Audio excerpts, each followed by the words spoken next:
Hello friends, मैं प्रीति सिंह स्वागत करती हूँ आप सभी का स्टडी मंत्रा के मंच पर। आज से हम लोग एक नया प्रोग्राम शुरू करेंगे, जीएस क्विज।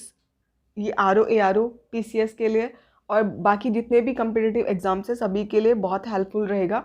तो आप लोग अपनी प्रैक्टिस को जारी करने के लिए इस चीज़ को देखते रहिएगा। रेगुलरली बहुत काम आने वाला है। तो चलिए शुरू करेंगे। और प्लीज़ अगर आप लोग चैनल पर नए हैं तो चैनल को लाइक, सब्सक्राइब और शेयर कीजिए, अपने दोस्तों तक भी पहुंचाइए ताकि वो लोग भी इस तरह की नोटिफिकेशन उन लोग के पास आते रहे टाइम से और वो लोग इसका लाभ लेते रहें। तो चलिए शुरू करेंगे अपनी इस क्लास को। पहला प्रश्न हमारे सामने है, हाल ही में आयोजित महिला फुटबॉल चैंपियनशिप 2022 जीता है। ऑप्शंस हमारे सामने हैं, नेपाल, बांग्लादेश, भूटान या फिर पाकिस्तान। तो उसका राइट आंसर हो जाएगा बांग्लादेश। जो है इन्होंने ये महिला फुटबॉल चैंपियनशिप जीती है और बांग्लादेश ने इस नेपाल को हरा करके इसे जीता है। देखेंगे अपना अगला प्रश्न, हाल ही में सुपर टाइफून नानमडोल ने किस देश को प्रभावित किया है। ऑप्शंस हमारे सामने हैं, जापान, चीन, अमेरिका या फिर दक्षिणी अमेरिका। तो इसका राइट आंसर हो जाएगा जापान में ये नानमडोल तूफान आया है। बहुत इंपॉर्टेंट क्वेश्चन है, इस तरह के क्वेश्चन हमेशा यूपीपीसीएस के फेवरेट रहते हैं, तो आप लोग ध्यान से देखिएगा। अगला प्रश्न देखेंगे, हर्यक वंश की राजधानी थी, कहाँ पर थी ये। ऑप्शन हमारे सामने हैं, राजगृह, वैशाली, पाटलिपुत्र या फिर प्रतिष्ठान। तो दोस्तों इसका राइट आंसर हो जाएगा राजगृह जो थी ये हर्यक वंश की राजधानी थी। और हर्यक वंश की जो स्थापना थी वो किसने की थी, तो वो बिम्बिसार ने जो है हर्यक वंश की स्थापना की थी। अगला प्रश्न देखेंगे, सातवाहन वंश के संस्थापक कौन थे। ऑप्शंस हमारे सामने हैं, वसुदेव, सिमुक, श्रीगुप्त या फिर तोरमाल।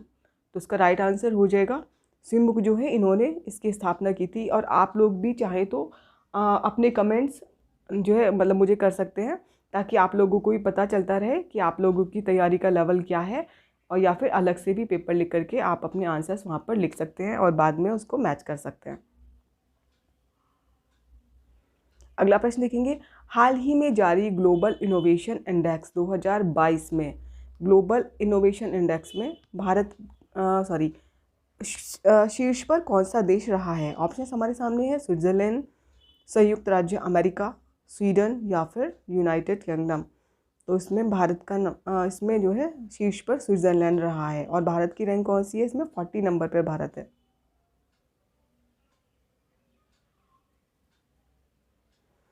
अगला प्रश्न देखेंगे, त्रयी किसे कहते हैं। ऑप्शन हमारे सामने हैं, तीनों वेदों को, हिंदू धर्म के तीन देवताओं को या फिर धर्म, संघ और युद्ध को या फिर तीनों मौसमों को।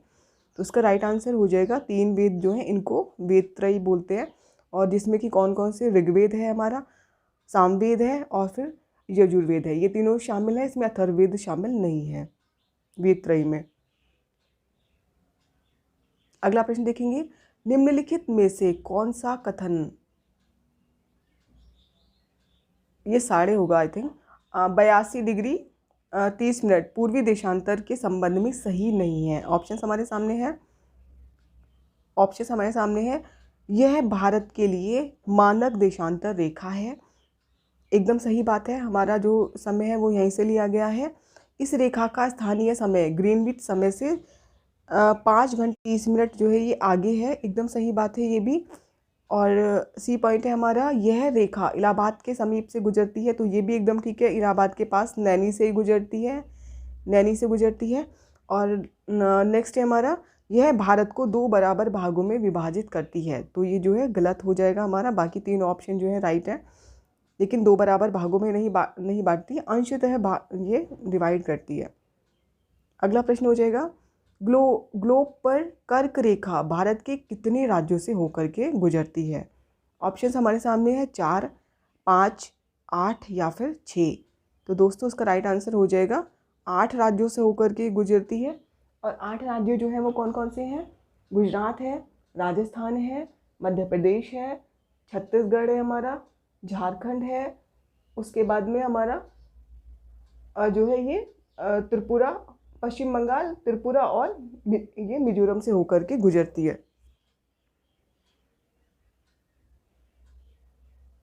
अगला प्रश्न देखेंगे, भारत का सुदूर दक्षिणतम बिंदु है, कहाँ पर है ये?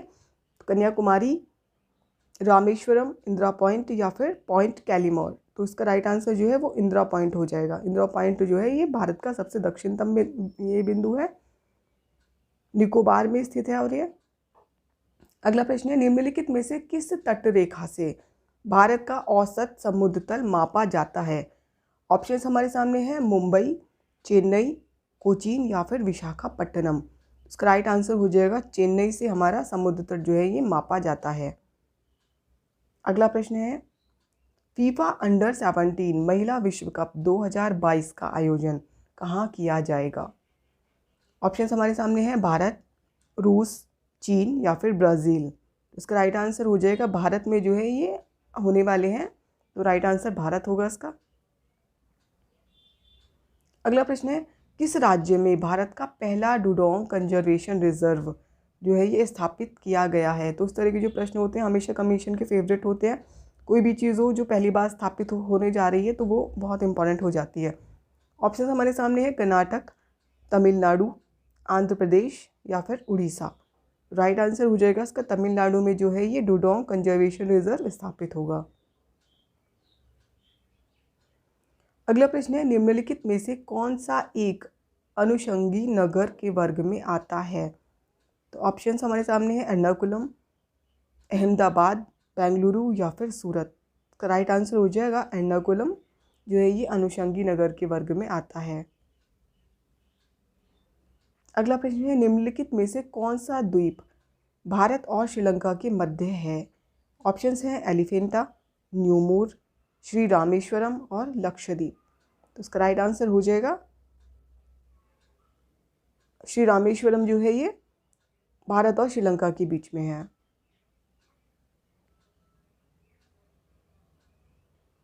अगला प्रश्न है हमारा, निम्नलिखित में से कौन सा भारत का राज्य कर्क रेखा के उत्तर में स्थित है?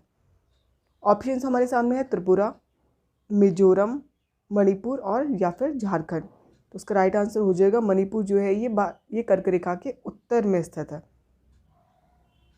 तो उस तरह से हमारी क्विज जो है ये समाप्त हुई। और अगर आपको ये क्विज अच्छी लगती है, हमारा प्रोग्राम अच्छा लगता है, तो प्लीज़ चैनल को लाइक, सब्सक्राइब और शेयर करें। Thank you.